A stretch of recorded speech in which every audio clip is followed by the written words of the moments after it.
A graça e a paz, amados. Deus é bom. Amém. Que bom que você veio. É uma honra, um prazer para mim compartilhar a palavra, aquilo que o Senhor tem falado no meu coração. E eu creio que você não vai sair da mesma maneira que você chegou hoje aqui no templo. Amém? Deus tem uma palavra para a igreja nessa noite. Aleluia. Vamos abrir a palavra para Hebreus 10, a partir do verso 35.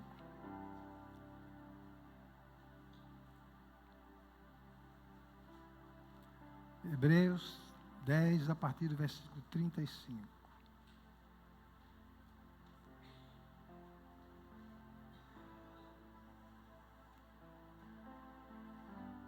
Deixa eu ver na minha aqui.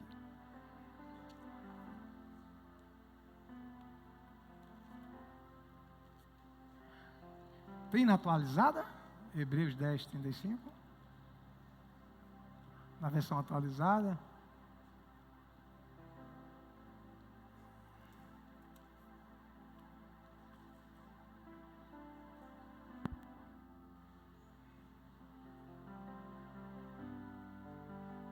Atualizada? Pronto. Isso, bom. Aí está melhor. Vamos ver a partir do versículo 35. Não abandoneis, portanto, a vossa confiança. Ela tem grande galardão. Com efeito, tendes necessidade de perseverança, para que, havendo feito a vontade de Deus, alcanceis a promessa. Porque ainda dentro de pouco tempo, aquele que vem virá, e não tardará. Todavia, o meu justo viverá pela fé. E se retroceder, nele não se compraz a minha alma. Nós, porém, não somos dos que retrocedem para a perdição. Somos, entretanto, da fé para a conservação da alma. Capítulo 11, a partir do primeiro versículo. Hebreus 11, 1. Ora, a fé é a certeza das coisas que se esperam, a convicção de fatos que se não veem. Pois pela fé, os antigos obtiveram bom testemunho. Pela fé entendemos que foi o universo formado pela palavra de Deus, de maneira que o visível veio a existir das coisas que não aparecem. Versículo 4. Pela fé Abel ofereceu a Deus mais excelente sacrifício do que Caim, pelo qual obteve testemunho de ser justo, tendo a aprovação de Deus quanto às suas ofertas. Por meio dela, também mesmo depois de morto, ainda fala. Versículo 6. De fato, sem fé é impossível agradar a Deus, porquanto é necessário que aquele que se aproxima de Deus creia que Ele existe e que se torna galardoador dos que o buscam. Pela fé, Noé, divinamente instruído acerca de acontecimentos que ainda não se viam, e sendo temente a Deus, aparelhou uma arca para a salvação de sua casa, para a qual condenou o mundo e se tornou herdeiro da justiça que vem da fé. Versículo 8. Pela fé Abraão, quando chamado, obedeceu, a fim de ir para um lugar que devia receber por herança, e partiu sem saber para onde ia. Amém? Graças a Deus. Vamos orar mais uma vez. Pai, muito obrigado, Pai, por esta palavra, Pai. Obrigado porque a Tua palavra, Pai, ela nos ensina, Pai. É a instrução do Senhor para as nossas vidas, Pai. Eu te dou graças, Pai, porque o Senhor nunca deu uma instrução para um filho ser fracassado, mas para ele andar em vitória, Pai. Obrigado, Pai, porque nós temos essa palavra na nossa boca, no coração, Pai. E ela é viva. Ela não volta vazia. Ela tem garantias, Senhor. É infalível, Pai. Obrigado por esta palavra. Obrigado, querido Espírito Santo, porque o Senhor é o nosso ajudador. É aquele que vai, Pai, nos fazer lembrar, Pai, de todas as coisas que nos pertencem, Pai. No nome do Senhor Jesus Cristo. Aleluia. Amém. Amém. Amados, eu vou fazer mais uma prática aqui, que é costume dos irmãos da fé. Pega a sua Bíblia aí. Pega a sua Bíblia aí. Tem uma pessoa que não gosta dessa prática, porque ele sabe que foi a palavra que o derrotou. Então pega a sua Bíblia, levanta a sua Bíblia. Fala, esta é a minha Bíblia. E eu sou o que a Bíblia diz que eu sou. Eu tenho o que a Bíblia diz que eu tenho. E eu posso fazer tudo o que a Bíblia diz que eu posso fazer. Amém. Sabe, amados, Paulo tinha uma confissão de fé muito positiva, muito segura. Eu fico admirado com o nível da linguagem do apóstolo Paulo. Muito admirado. Seria muito bom se a gente meditasse só nas declarações de Paulo, de como ele falava. As palavras dele eram palavras que puxavam para cima. Palavra de ânimo. Aqui você não vai ser desanimado nunca. Você está numa igreja que tem uma visão e tem uma palavra que te puxa para cima. Se você se apegar, como dizem Hebreus, importa que nos apeguemos com mais firmeza às verdades ouvidas, para que delas jamais nos desviemos. Há uma possibilidade do crente se desviar das verdades, se ele não se apegar com firmeza. Aleluia. Eu estava meditando em algumas palavras e me veio ao coração de falar algo sobre fé. Talvez você esteja pensando, mas de novo sobre fé. Nós somos um povo da fé. Amém? Perguntaram a Kenneth Reagan por que ele estava pregando tanto sobre fé. Ele passou um período pregando sobre fé, e vieram perguntar para ele. E ele pediu que os irmãos que estivessem andando em fé levantassem as mãos. E ele viu que muitos irmãos não levantaram as mãos. Então, enquanto a igreja não estiver toda andando em fé, eu vou ensinar sobre fé. Ele disse, toda pregação da palavra que não estimular a sua fé, não vem da palavra de Deus. Porque a palavra de Deus é conhecida como a palavra da fé. Paulo disse, esta é a palavra da fé que nós pregamos. Então, a palavra é o veículo que vai levar fé para o teu coração. Fé vem, fé vem. Eu não vim trazer uma novidade para vocês. Até porque o crente não é para andar com a vida cheia de novidade. Mas a Bíblia diz que nós devemos andar em novidade de vida. Sabe, andar em novidade de vida é andar pela fé. Mas, irmão Denis, eu sei muito sobre fé já. Uma coisa é uma coisa, outra coisa é outra coisa. Uma coisa é você saber muita coisa de fé. Outra coisa é você entender como fé funciona e praticar essa palavra. A fé tem a melhor definição em Hebreus 11:1, onde diz que a fé é certeza e convicção. É certeza das coisas que se esperam e a convicção de fatos que não se vê. Então, duas coisas, pela definição aqui de Hebreus, tem que estar envolvida na fé, certeza e convicção. Vocês sabem por quê que a Bíblia diz que a fé é a certeza das coisas que se esperam? Porque a certeza, essa certeza das coisas que se esperam, são coisas prometidas por Deus na sua palavra. Tudo o que Deus prometeu é certeza para a tua vida. É por isso que nós devemos meditar nessa palavra. Eu separei aqui algumas características dos que estão na fé. Irmãos, a Bíblia tanto fala das atitudes de fé de alguns homens, como fala também de alguns fracassos, algumas atitudes que levaram até a derrota.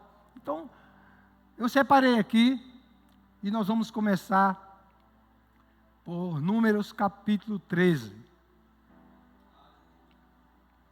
Números capítulo 13, e eu vou falar agora a primeira característica dos que estão na fé. Números 13.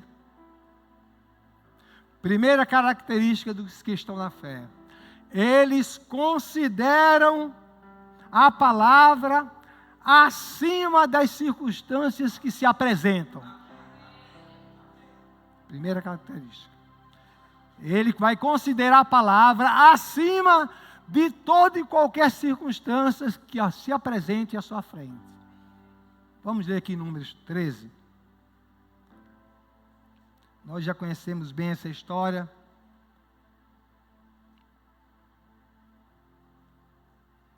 Números 13, 1 a 3. Os irmãos abriram? Na atualizada mesmo. Eu vou abrir aqui na minha. Números 13.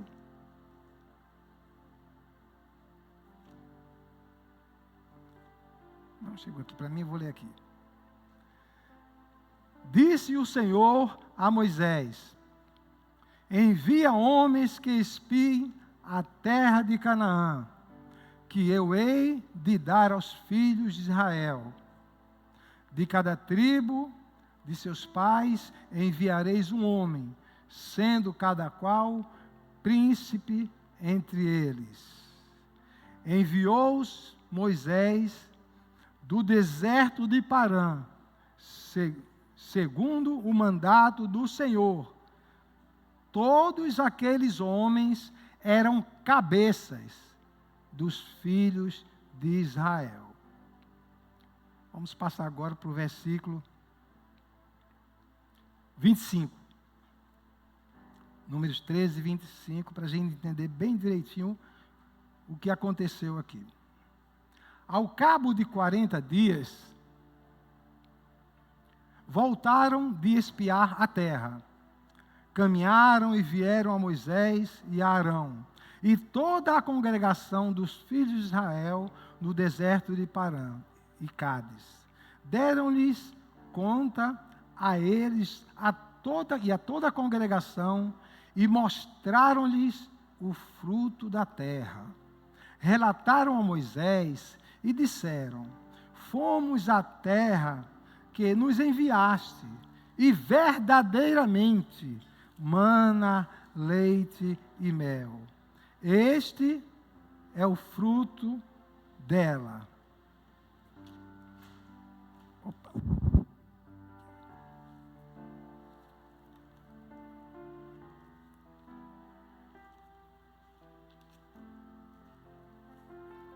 Saiu aqui. Deixa eu pegar aqui a minha cola. Aqui você pode colar, no colégio não. Mas lá fora você não precisa de colar, tem que estar no teu coração a palavra. Porque lá fora tem pressão. Amém? Sim, versículo 28. O povo, porém, que habita nessa terra é poderoso, e as cidades muito grandes e fortificadas. Também vimos ali os filhos de Enaque. Os amalequitas habitam na terra do Neguebe. Os heteus, os jebuseus e os amorreus habitam na montanha, os cananeus habitam ao pé do mar e pela ribeira do Jordão. Então Caleb fez calar o povo perante Moisés e disse: Eia, subamos e possuamos a terra, porque certamente prevaleceremos contra ela. Porém os homens que com ele tinham subido disseram: Não poderemos subir contra aquele povo, porque é mais forte do que nós. E diante dos filhos de Israel, infamaram a terra que haviam espiado, dizendo: A terra pelo meio da qual passamos a espiar é terra que devora os seus moradores, e todo o povo que vimos nela são homens de grande estatura. Também vimos ali gigantes. Os filhos de Enaque são descendentes de gigantes, e éramos aos nossos próprios olhos como gafanhotos, e assim também o éramos aos seus olhos. Meus amados irmãos, todos nós conhecemos essa história.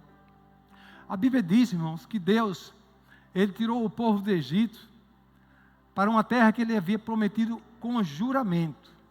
Essa terra que, quando chegou ali em Cades Barnea, Deus instruiu Moisés a enviar 12 espias para irem lá em Canaã e observar a terra, para que eles tivessem uma estratégia, saber como eles iriam enfrentar aqueles gigantes, porque eles já sabiam quem habitava, que os cananeus habitavam naquela terra. Mas esses 12 espias, eles eram cabeças de cada tribo, foi enviado um líder, um cabeça, e eles foram e passaram 40 dias rodando, conforme Moisés havia instruído, e ao cabo de 40 dias eles voltaram para trazer o relatório para Moisés.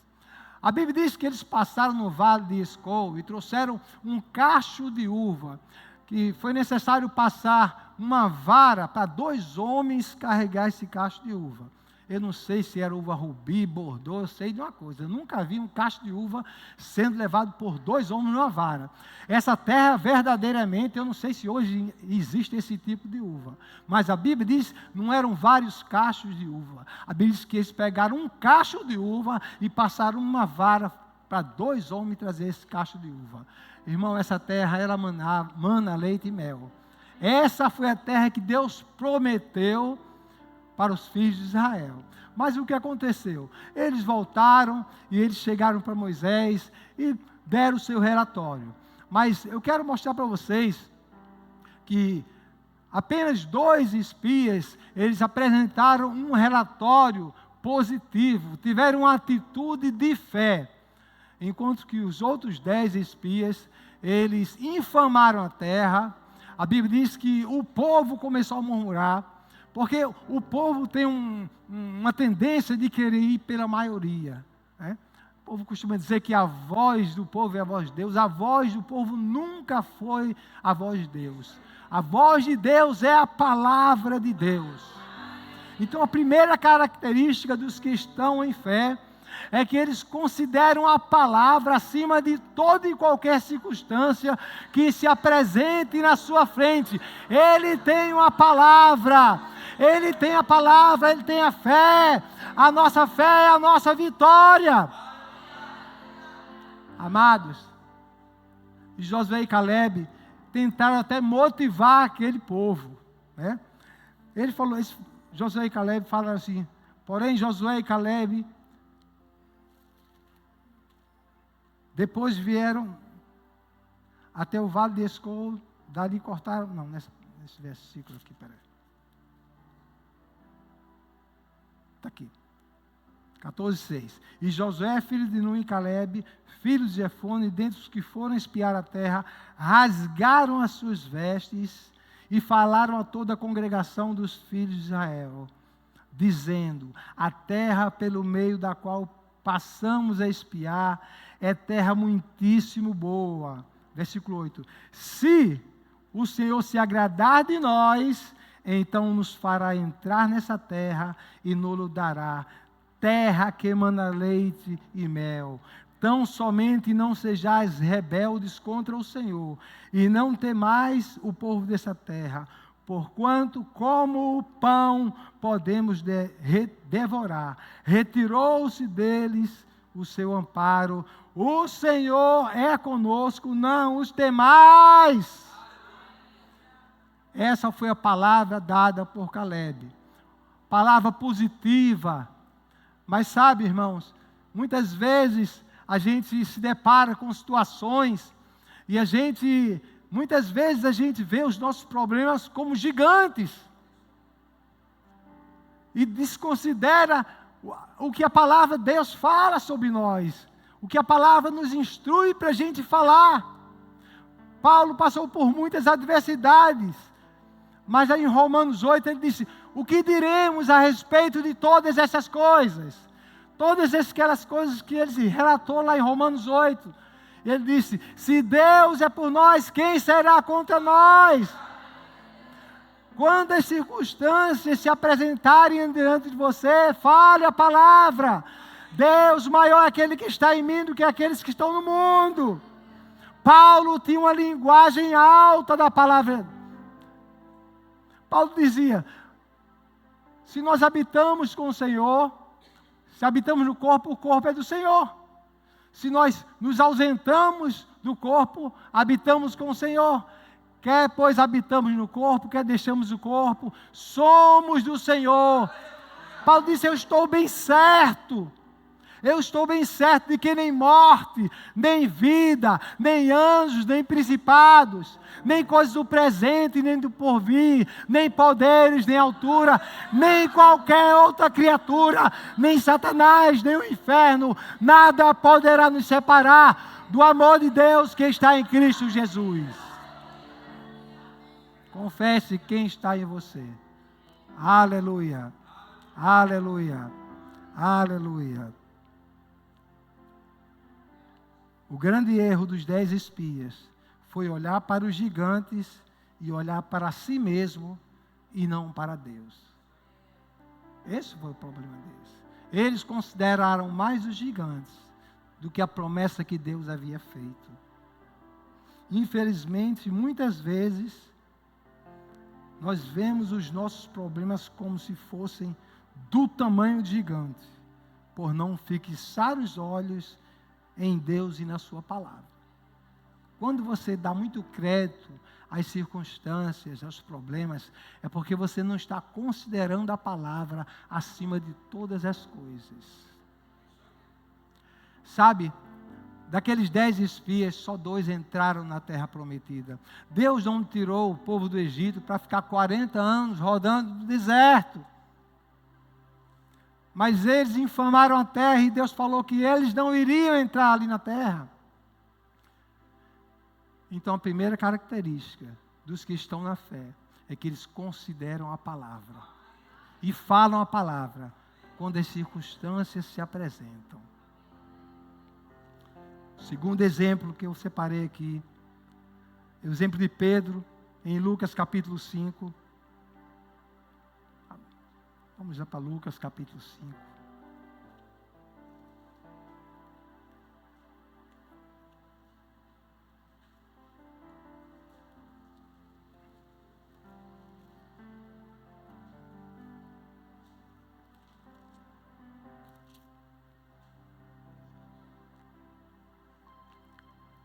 Lucas 5, a partir do primeiro versículo. Lucas 5:1. Aconteceu que, ao apertá-lo a multidão para ouvir a palavra de Deus, estava ele junto ao lago de Genezaré. E viu 2 barcos junto à praia do lago. Mas os pescadores, havendo desembarcado, lavavam as redes. Entretanto, entrando em um dos barcos, que era o de Simão, pediu-lhe que o afastasse um pouco da praia. E assentando-se, ensinava do barco as multidões. Quando acabou de falar, disse a Simão: faze-te ao largo e lançai as vossas redes para pescar. Respondeu-lhe Simão: mestre, havendo trabalhado toda a noite, nada apanhamos, mas sob a tua palavra lançarei as redes. Isto fazendo, apanharam grande quantidade de peixe e rompiam-se-lhe as redes. Amados irmãos, eu escrevi aqui uma coisa interessante, que Pedro, depois de ter uma noite de fracasso, ele obedeceu a uma palavra do Senhor. Por que foi a noite de fracasso? Pedro falou que ele passou a noite toda pescando e nada havia pescado naquela noite. Você sabia que isso é uma circunstância muito grande? Eu tenho conhecimento de pesca. Se tem algum irmão que tem conhecimento de pesca, se já passou a noite toda no mar pescando, ou se você já passou uma noite mesmo na sua casa sem dormir, a noite todinha, aí você vê como é que você vai estar, o seu estado, você vai estar abatido, porque a noite foi feita para descansar, para dormir. E Pedro havia passado a noite todinha no mar, naquele balanço, tentando pegar um peixe, e não pescaram nada. Quando um pescador, eu entendo de pesca, eu já passei muitas noites sem dormir, porque eu trabalhei no navio de mergulho, e os mergulhos eram com frequência de madrugada. Muitas vezes eu ia de 11 horas da noite para o fundo do mar, voltava no outro dia de 8 horas da manhã. Ia de 11 horas da noite, ficava a noite todinha, voltava de 8 horas da manhã. Então, eu sei o que é passar uma noite sem dormir. Você chega muito cansado. A primeira coisa que você faz é se deitar e você passa ali 12 horas dormindo. E Pedro, essa era a situação dele. Ele falou: passamos a noite toda, nada apanhamos. Mas uma palavra do Senhor Jesus foi suficiente para ele considerar esta palavra: lançai as vossas redes. E tem uma tradução que diz que Jesus falou: vai para águas profundas. Quem sabe que para ir para águas profundas tem que entrar bem mais para dentro do mar, para ir para águas profundas. Então Jesus deu uma direção para que eles fossem mais longe, mesmo cansados. Sabe, amados, a Bíblia diz que isto fazendo o quê? Obedecendo a palavra dada por Senhor Jesus. Apanharam grandes quantidades de peixes e rompiam-se-lhes as redes. Então fizeram sinais aos companheiros de outro barco para que fossem ajudá-los. E foram e encheram ambos os barcos a ponto de quase irem a pique. Vendo isto, Simão Pedro prostrou-se aos pés de Jesus, dizendo: Senhor, retira-te de mim, porque sou pecador. Pois à vista da pesca que fizeram, a admiração se apoderou dele e de todos os seus companheiros, bem como de Tiago e João, filhos de Zebedeu, que eram seus sócios. Disse Jesus a Simão: não temas, doravante serás pescador de homens. E arrastando eles os barcos sobre a praia, deixando tudo, o seguiram. Sabe, amado, Pedro ficou impressionado. Eu creio que Pedro nunca tinha feito uma pescaria daquela maneira, com tanto peixe. Mas a Bíblia diz que eles deixaram tudo e foram seguir a Jesus. Amados, não existe nada melhor do que você ouvir uma palavra, deixar tudo e considerar esta palavra. Os da fé, eles consideram a palavra acima de tudo. Aleluia. O centurião de Cafarnaum. Eu não vou pedir para você colocar não, mas eu quero apenas falar uma coisa. Na história do centurião de Cafarnaum, é outro exemplo de um homem que considerou a palavra de Deus acima de tudo. A Bíblia diz que ele foi até Jesus e chamou para que Jesus fosse à sua casa. E a Bíblia diz que Jesus estava indo e ele disse: Senhor, manda uma palavra e o meu servo será curado. Amados, a Bíblia diz que Jesus falou assim para ele: em verdade vos afirmo, que nem em Israel eu encontrei fé como essa. Então, fé aonde? Fé nas palavras do Senhor Jesus. As pessoas da fé, elas consideram a palavra de Deus acima de tudo. Para o milagre de Deus acontecer, é necessário que se creia com o coração, fale com a boca, considere essa palavra acima de tudo. Quando Jesus estava indo para a casa de Jairo, aconteceu aquele milagre da mulher do fluxo de sangue, e depois vieram algumas pessoas da casa de Jairo e falaram: não incomodes mais o mestre, porque a sua filha já morreu. E Jesus, a Bíblia diz na King James, imediatamente, foi rápido, falou para Jairo: não temas, crê somente. Sabe, muitas vezes quando a gente está crendo em algo, tem pessoas que querem jogar um balde de água fria, não querem concordar com o que você está crendo na palavra de Deus. Mas o que eu acho interessante é quando Jesus chegou na casa de Jairo, Jesus identificou 3 coisas que impedem de o milagre acontecer. A Bíblia diz que Jesus chegou na casa de Jairo, havia os que choravam, pranteavam. E Jesus falou: por que vocês choram? A menina não está morta, mas dorme. A Bíblia diz que Jesus mandou que todos saíssem da casa. Agora, veja bem, Jesus não mandou Jairo e a sua esposa sair da casa. Então, o que eu vejo com isso é que Jairo e a sua esposa não estavam naquele meio daqueles que estavam apavorados, que estavam chorando. Porque a Bíblia diz que Jesus chamou apenas para ir onde estava a menina. Chamou o pai, a mãe e os que vieram com ele. Amado, numa atmosfera de choro, de pranto, de dúvida, é difícil o milagre acontecer. Nós temos que identificar na palavra o que faz a nossa fé operar. Aleluia. Outra característica dos que estão na fé é a ausência de preocupação na sua vida. Acho interessante que tem pessoas que pensam que andar preocupado não é pecado. Mas Kenneth Hagin, escrevendo no livro dele, ele falou que o último pecado que ele se libertou foi de andar preocupado. E ele falou que pecado é você agir diferente do que a palavra instrui você a fazer.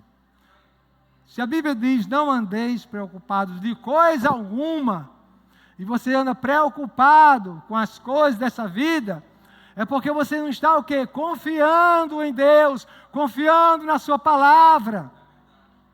Sabe como foi que Jesus identificou que eles estavam andando preocupados? A Bíblia diz que eles estavam dizendo, Jesus disse: não andeis dizendo que comeremos, que beberemos, ou com que nos vestiremos. Muitas vezes nós estamos dizendo: como vamos pagar essa conta? Mas sabe de uma coisa? A palavra de Deus nos garante, em Filipenses 4,19: o meu Deus, segundo a sua riqueza em glória, suprirá em Cristo Jesus todas as nossas necessidades. Considere a palavra acima daquilo que está se apresentando diante de você. Deus é fiel, Ele vela para cumprir a sua palavra. O povo de Deus, Deus falou hoje no meu coração, o povo da fé precisa andar no nível da palavra que eles têm recebido. Ande nesse nível. Deus sempre tem uma palavra para te fortalecer, para te animar. Aleluia. Provérbios 12, 25 diz: a preocupação no coração do homem o abate. Tem uma tradução que se mata. Amado, preocupação é uma coisa tão séria, mas tão séria, que eu já vi pessoas. Conheci uma mulher que ela estava com muitos buracos assim de cabelo caindo na sua cabeça. E eu fui conversar com ela, ela falou que estava com muitos problemas. E até porque quando você está andando preocupado, o seu corpo vai reagir, pode reagir de várias maneiras. E é comprovado cientificamente que a gastrite e úlcera pode ser uma origem de você andar muito preocupado. A medicina ensina isso, e isso é verdade. Porque a Bíblia diz que a preocupação no coração do homem o abate, mas a boa palavra o alegra. Então a preocupação, ela rouba a tua alegria. E Jesus percebeu que os discípulos estavam andando preocupados, e ele disse: por isso vos digo, não andeis ansiosos pela vossa vida, pelo que haveis de comer, beber, nem pelo vosso corpo, quanto ao que haveis de vestir. Ele falou: não é a vida mais que os alimentos, e não é o corpo mais do que as vestes. Aí Jesus falou assim: observai as aves do céu, elas não semeiam, nem colhem, e nem ajuntam em celeiros, como a gente faz em despensa, né? Contudo, o vosso Pai Celestial as sustenta. Aí Jesus disse: porventura não valeis vós muito mais do que os pássaros? Se Jesus mandou que a gente olhasse para os pássaros, é porque eles são o quê? Um referencial do cuidado de Deus. Foi por nós que o Senhor derramou o seu sangue, não foi pelos pássaros. Deus cuida do seu povo. Aí Jesus disse: por que andais preocupados quanto a que haveis de vestir? Jesus falou assim: observai os lírios do campo, eles não fiam nem tecem, e nem Salomão em toda a sua glória se vestiu como qualquer um deles. Amados, Deus é um Pai muito bom. Deus cuida do seu povo. Nós não precisamos de andar preocupados. Se nós somos da fé, nós entramos no descanso. Hebreus 4:3 diz: nós que cremos, entramos no descanso. Onde a fé não há preocupação. Não precisa ficar apavorado, porque Ele é um Deus fiel. Deus é um Pai muito bom, irmão. Aleluia, aleluia.